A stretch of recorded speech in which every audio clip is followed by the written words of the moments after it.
Vulnerability doesn't always feel clean. Sometimes it leaves you feeling like your emotional guts are hanging out, and not in a good way. Is there one or more who fit that mold? The one that says life sucks and I want to talk all about it. I'm not interested in feedback about how it could get better. I got 5 minutes. That's all I can give you right now. Like, I might have 20 minutes, but I got 5-minute capacity of hearing your stuff because I got my own stuff. Hey, Carla. Yeah. Have you ever walked away from a conversation and immediately felt like you needed to curl up in your hoodie and hide? That's what we're going to talk about today. I'm Doc Shelley. I'm Carla Lewis, and we are tackling emotional hangover. All right. This is a post-sharing fog, and I want to get this right. A post-sharing fog of second guessing and embarrassment and other related emotions from oversharing. Oversharing. I'm saying. So let's dig into this because I think we have all been there with or without the influence of late night and wine imbibe kind of conversation. It happens. It happens personally. It happens professionally. And when it happens, there's stuff that happens in response. So let's talk about this, Doc. You know, it's funny when you said about the wine. I have a friend, we've lost touch, but we'd go out and have a couple drinks and we would just have these very deep philosophical life conversations. And then come Monday morning, we're both like, I'm so sorry. Please, could I'm you so just sorry censor? we took it down that path.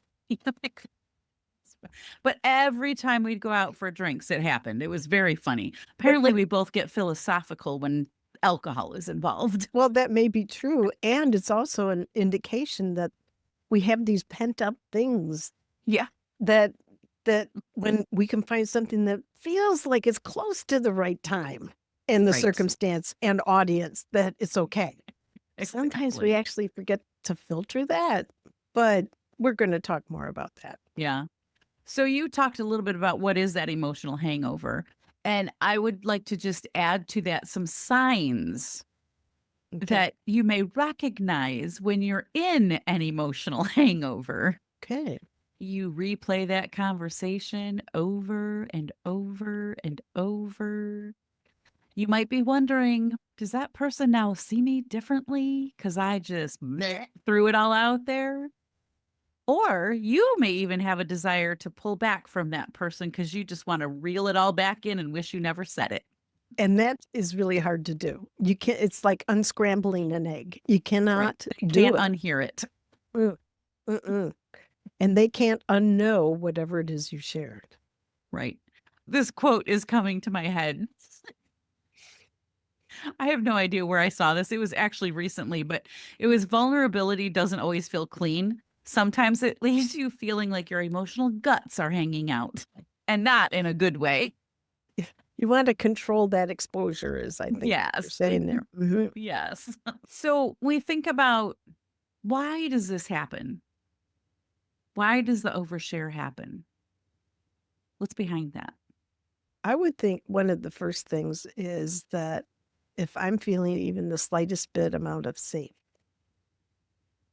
if I'm feeling the slightest bit of safe, and I have this, there's like a physical pressure behind a message or some kind of sharing that I have to do, those two things together, pressure and a modicum of safety, I need to let it out. And it happens without the other person even being granted the privilege of saying it's okay. I don't know if you've ever experienced that, Michelle. It's funny. I have a friend who very rarely does she vent about anything. But when she does, she always apologizes. The interesting thing is she also always asks for permission. She'll start, she might catch herself, but she will always say, is it okay if I vent? I'm like, dude, like I vent to you all the time. Of course you can. And then she'll do her thing. And then she'll say, I'm so sorry. Like, why are you sorry? You got to let it out. It's all good. I want to add It's kind something. of interesting. It is, because on top of that, she's aware enough that this is where it's going. She's asked you for permission to proceed, Mhm. which she probably assumes you're going to say yes because you two know each other. And then you say yes, and then they apologize for taking advantage of an invitation that you accepted to vent. Right.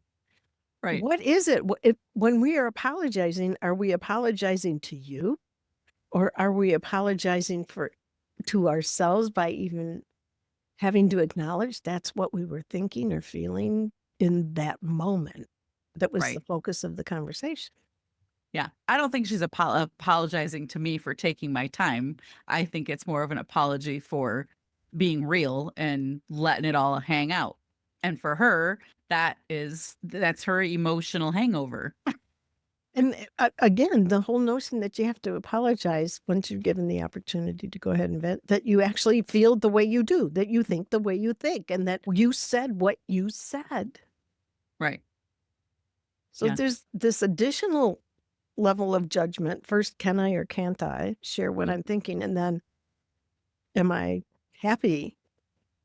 Am I content with the fact, even in the height of emotion, that's actually where I'm at, what I'm thinking, what I'm feeling? Am I apologizing to you? Am I apologizing for having that reaction? I think for this particular person, it feels like an overshare. And Mhm. that's what the apology is for. Okay. Yeah. So what does over mean? What does overshare really mean? Just so I'll go back to someone that I used to know years ago, and I had to end this friendship because every conversation was this person complaining about their spouse. And it was the same thing over and over and over again, every single time, without any acknowledgement that I also had stuff going on in my life, but Mhm. we never talked about any of that. So it was a very one sided friendship. I Mm. was on the receiving end of all this emotional nonsense that just went on forever. But every single conversation, from my perspective, was way an overshare on her part. Stuff I don't need to know about.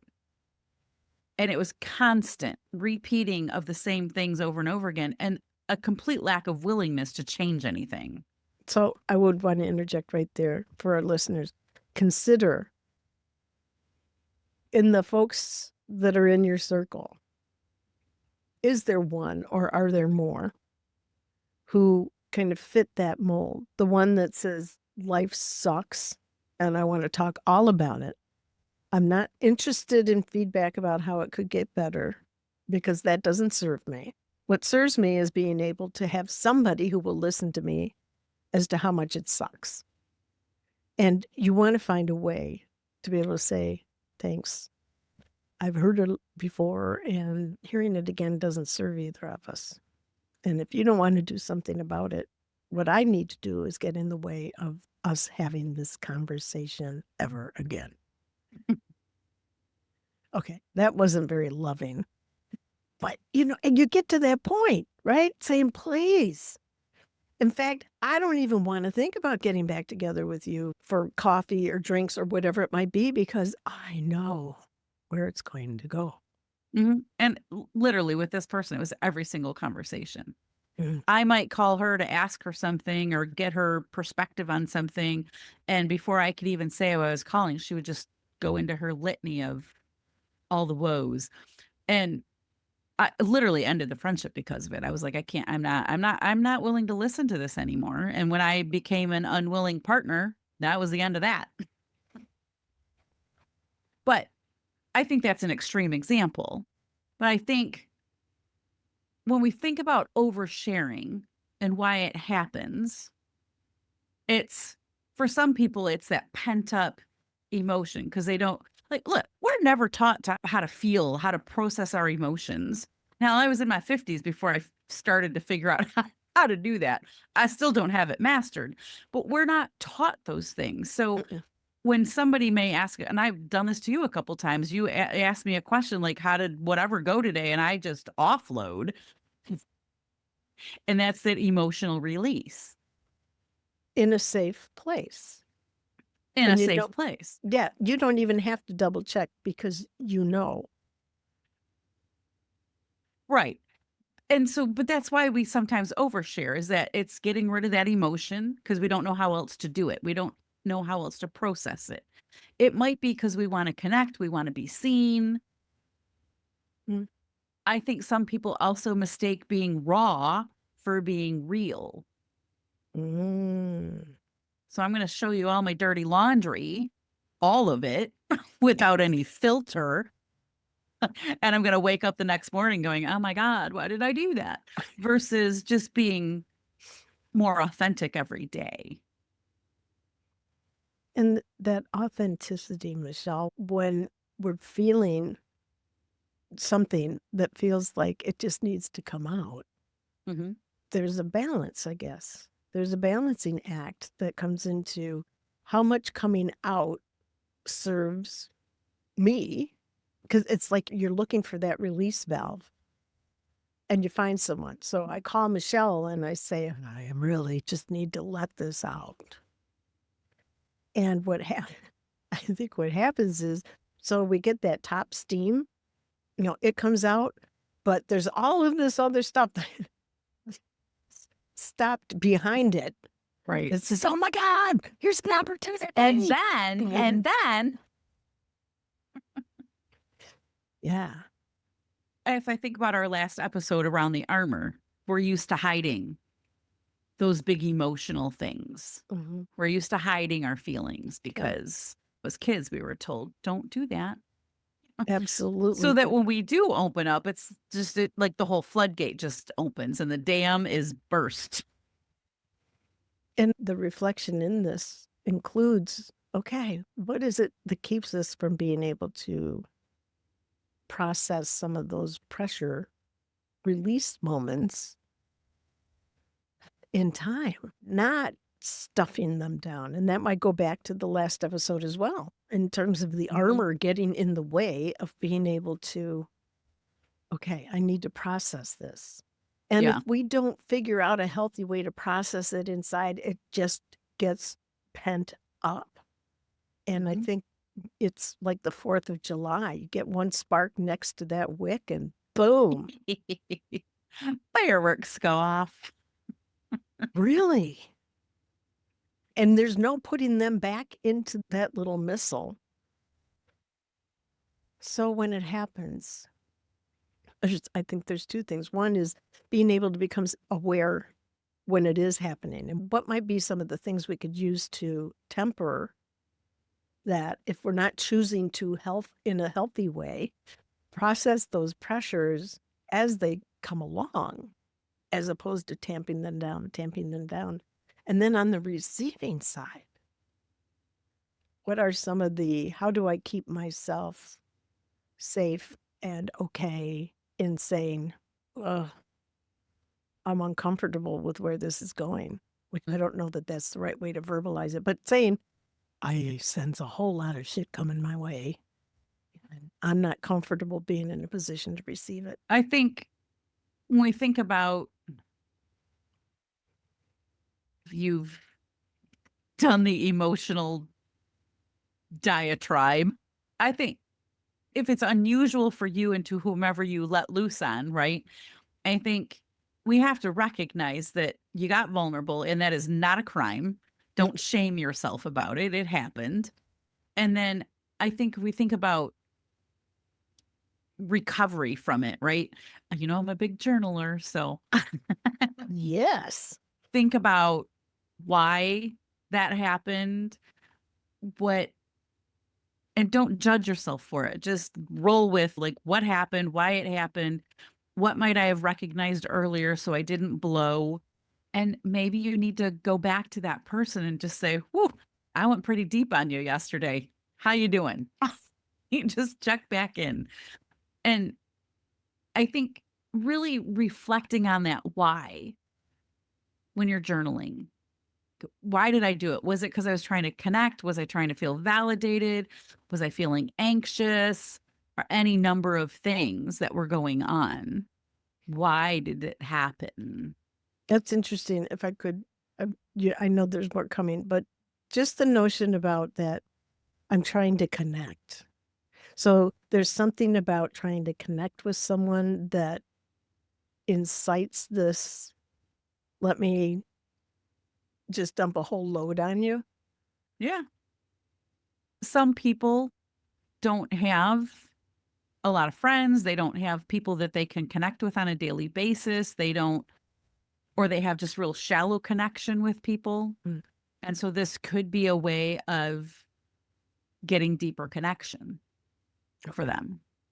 By being raw and vulnerable and the I'm other, being real. right. And hoping the other person picks up on the fact that I'm a valuable and rich and deep and complicated person. They should, And remember, being raw and being real are two very different things, right? Yeah. Yeah.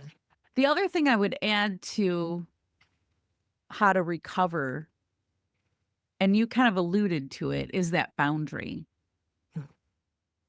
As a giver of my emotional stuff, I can be open with it and also discerning with it.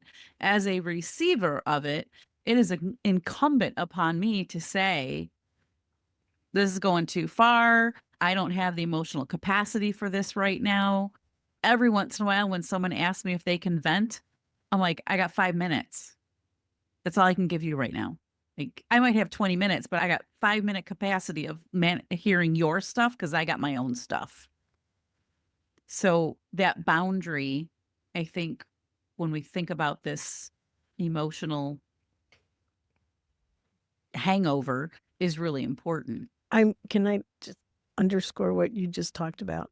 The notion of setting the boundary, not based on necessarily the physical constraints of time, saying, look, I have this much capacity right now to be able to tolerate anything outside of what I've got going on. Mhm. And being able to own that and say, look, you can go ahead and vent all you want. If 5 minutes is going to satisfy that need for you, then you've got it. And if not, it's okay for us to own. It's okay for me to own and say, I want to be there for you. I cannot do it right now. I just can't. And it doesn't even matter why. We don't have to give an excuse or explain it away. I Right. want to be there for you and I can't do it right now. When could we get together that would better satisfy whatever? But being able to be okay with that gets back to our last couple of episodes talking about just being aware of what's going on in yourself. Yeah. When you're in this situation, especially on the Exactly. receiving end. Yeah. Yeah, exactly. And I think it's important, if you're the emotional giver of your diatribe or whatever we want to call it. You're the expounder? Yeah. Like, think about doing that with the right people and not handing over pieces of yourself to people who have not earned the right to hold those pieces. You talked about that safe space, 1,000%, because those people that are safe have earned the right to hold those pieces. People who are not safe have not earned that right. So don't give away your whole story Yeah. to people who don't earn it. That's such a great reflection on what it means to be with someone who is safe, someone who has earned the opportunity and the right to be exposed to some of the deeper stuff.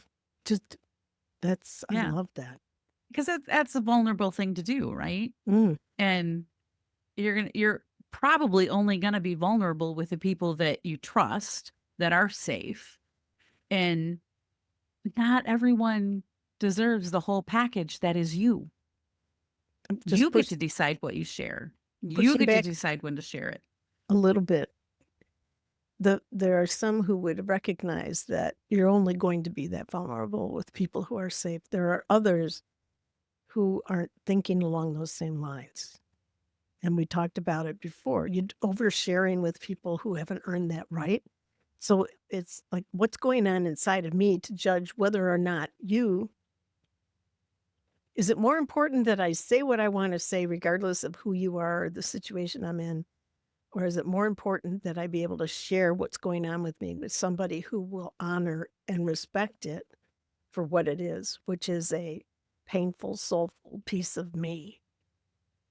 So it's not that everybody recognizes that it's the right place and time. I'm challenging the thought. Well, I think I compartmentalize that a little bit. So when we're talking about that emotional diatribe, the emotional release, the eruption, Mhm. Oh, good eruption. Yes. that has to be done with someone who has earned that right for you to be that vulnerable. Mhm. When we're talking about general vulnerability of sharing a little bit of your life, yeah, absolutely. You should be able to do that with just about anyone. That's how you start to learn who is truly a safe space and who is going to just accept you at a level Mm. without being fully vulnerable. Does that make sense? Yes. Thank you. Yeah, no, it was a good question. Gosh, thanks. Yeah. So if we are able to leave some just guidelines, some wisdom, some nuggets that when a person finds themselves in the position of getting ready to spew, what might be one or two considerations beforehand? I mean, we recognize when that valve trips. I think we all are pretty aware of that, but there may be some who need a little help with it. If you feel yourself getting ready to spew, or you feel yourself already having started to spew, to be able to say, well, okay, wait, what might be my checkpoint here? And then the other side would be, if you're on the receiving end of this, what are some thoughts or some comment, a line, whatever, to be able to say, how do we make this okay for both of us? Yeah. I think if you're the spewer, I think not I loved not the skewer, but the spewer, I would think it's almost like preempting it, right? Is what are the things that you tend to share when you feel grounded versus ungrounded? So Mm, I feel ungrounded and I'm just going to let it fly. What are those things? There's probably a theme to those things. It could be relationships, it could be work, it could be, I don't know, whatever. And then also think about how can you, what do I want to say? Create an internal sense of safety for yourself so that you don't need to overshare in order to feel okay. I am not saying do not share.